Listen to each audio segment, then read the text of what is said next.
All right, ladies and gentlemen, welcome back to the channel. We're talking the Detroit Lions in today's video. More bad news. If that loss on Saturday night just couldn't get worse, kind of feels like it got worse with Ben Johnson going to, fine, Ben Johnson leaving. I get it. That's how coordinators are. You're a good coordinator. You should be a head coach, and someone's going to eventually pick you to be their head coach. But to the Chicago Bears is absolutely insane. You know, him going to the Raiders, him going to the Jags, they just don't really make nearly as much sense as the Chicago Bears. But obviously, being a huge Lion rival, this is, feels personal. It feels like a sting. And I just want to tell you guys that I do think everything will be okay. But that sting, unfortunately, will probably never go unless Detroit can at least take down Ben twice a year consistently. So I want to talk about new offense coordinators because the Lions have to act fast. And in my videos last week, I was kind of thinking, all right, maybe a Scotty Montgomery, maybe somebody internal, basically, any of these assistant coaches, maybe it makes sense, right? And I kept comparing them to the Philadelphia Eagles from a couple of seasons ago when they lost in the Super Bowl and then hired two internal coordinators. It didn't work out in any way, shape, or form. So, yeah, offensive line coach Hank Fraley, yeah, he's cool.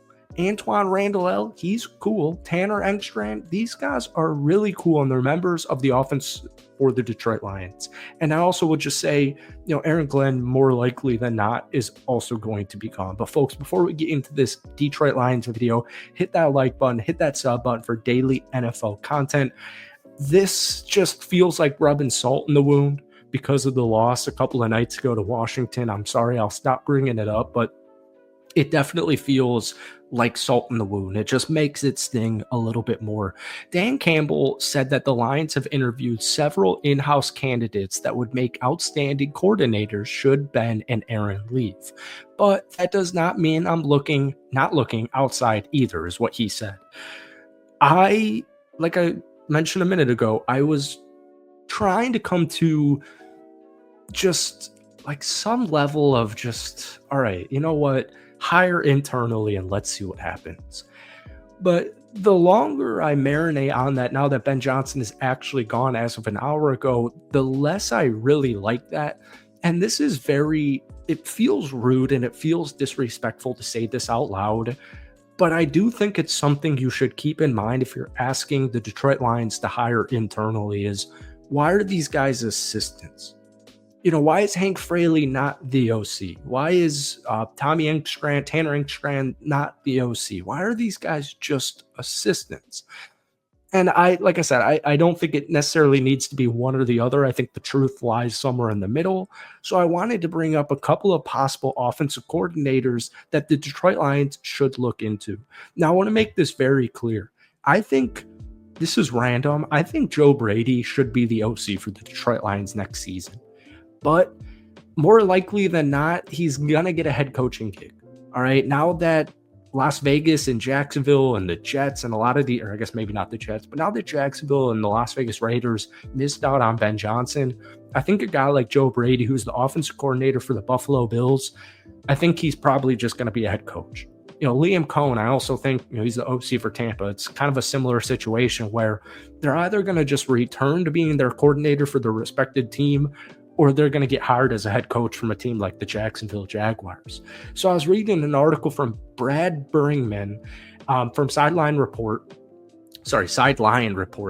and he brought up a couple that piqued my interest here. And one of them he brought up was Pete Carmichael. Now, he just finished his first season as the senior offensive assistant in Denver under Sean Payton. Now, he came to the New Orleans Saints in 2006 to be the quarterback's coach. He was there until 2013.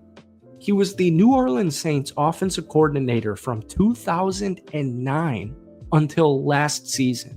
Now, on one side, he was the OC for some of the best offenses of recent memory for the New Orleans Saints, or definitely the best recent memory for the Saints. But even in the NFL, he was a big reason, or he was a big part of the reason why Drew Brees had so much success as the New Orleans Saints head coach or quarterback. But my concern is, like we were just talking about a minute ago, is, well, if Pete Carmichael was the OC from 2009 to 2023, that's 14 freaking years. Why was he not promoted to a head coach from another gig at any point in those years? All right. So that's the dilemma you're going to see with the Detroit Lions looking at some of these guys. Now, I do just want to say real quick, there's a lot of OCs technically available for Detroit if they choose that route. Todd Monken, Bobby Slowick, Kellen Moore, Arthur Smith. Please don't go with Arthur Smith. Shane Waldron. Please don't go with Shane Waldron. Ken Dorsey. All right. Greg Roman, Drew Petzing. Not huge on Drew Petzing. He's the OC for Arizona, but I'm just saying these aren't your only options. This is just from this article, and I thought it was kind of interesting because a lot of these guys had ties to Dan Campbell in his tenure with the New Orleans Saints. And then finally, we have Ronald Curry. And I actually really like this. His current job is the Buffalo Bills quarterback coach. So, like we just said, Pete Carmichael, after the 2023 season, he's gone. All right? Or 2022 season, he's gone.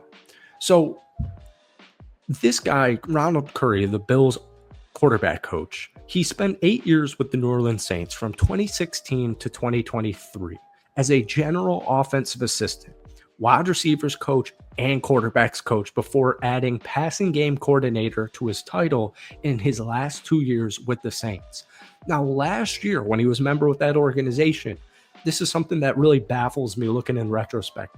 With Derek Carr as the quarterback, and I like Derek Carr. I've had a Raiders channel for a couple of years. It's the first ever NFL team that I started covering independently because of Devontae Adams and, I don't know, big time market.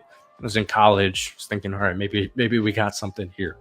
Derek Carr's a solid, a little bit, maybe you'd say he's average quarterback, but statistics would tell you he's a little bit above average. There was nothing really on the Saints at that point in time. You had Chris Olave, you had Kamara, but Kamara dealing with injuries. Chris Olave, it was an inconsistent type of offense, but they still were top 12 in the league in passing touchdowns, adjusted yards per attempt. And as a passing game coordinator, Ronald Curry was a big reason for that. So these are just two guys within the Saints organization that I could see ties to Dan Campbell, being interested in and definitely at least interviewing these guys, because it is now official. Ben Johnson is no longer a part of the Detroit Lions organization. So, I gave you a bunch of different offensive coordinators that are hitting, the coaching cycle, possibly. You can never draw out extensions. Joe Brady, good example. Like, maybe he could be the head coach for a team. But just my point is, Detroit needs to act fast, and good coaches hire good coaches. And I view Dan Campbell as a good coach. So whoever it's going to be offensively and defensively, we'll deal with it when it comes, and we'll make some we'll make some news, and we'll dive into it if it happens, or when it happens, unfortunately, because he's gone. But I just wanted to get this video out to you guys. I really don't think it's the end of the world. Thank you for watching. Hit that like button, hit that sub button. Let me know who you want the Lions OC to be next. Peace.